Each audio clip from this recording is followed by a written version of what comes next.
So I took this my harp out of retirement on the last tour. She said she never wanted to leave the studio ever again. But on the album, there's an appearance of a bell choir on the record, which is it's basically the bell choir I use. So it's a group of like 15 bell ringers across a whole 4 generations of family in Canterbury. And a bell choir is basically they hold these one bell in each hand, and each bell, if you lift it up, it goes to one note. You lift it down, it goes to another note. So in their hands, they have the ability to play 4 notes, and so they're basically spread out over 15 people. You have this huge choir of bells. Some of the bells are about this big, and they had to lay them down. We recorded it in one of their kitchens. The head bell ringer, head of the family.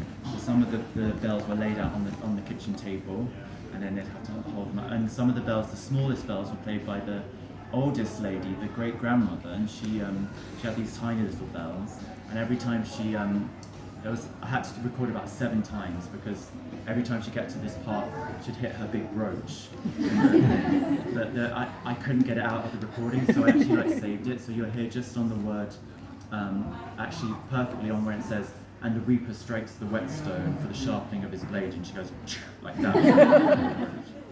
But I thought the closest thing I have in my studio is my old Celtic harp. So I brought it out for a couple of songs for this little acoustic tour. And then she's going back to retirement. She does not like travelling. She's happy to be in Wales though. So she's very exotic. And maybe close to her ancestry.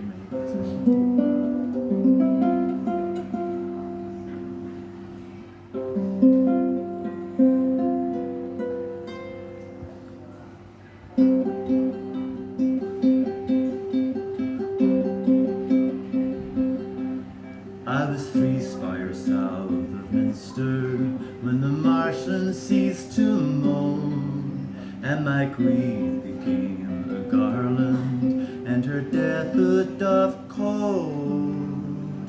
And the Hoodners start their reincarnation act off their play, and the Reaper strikes the whetstone for the sharpening of his blade. He says, "Swing away, the fallow years away, cries the beheaded land to the dying of the day, to the dying of the day, to the dying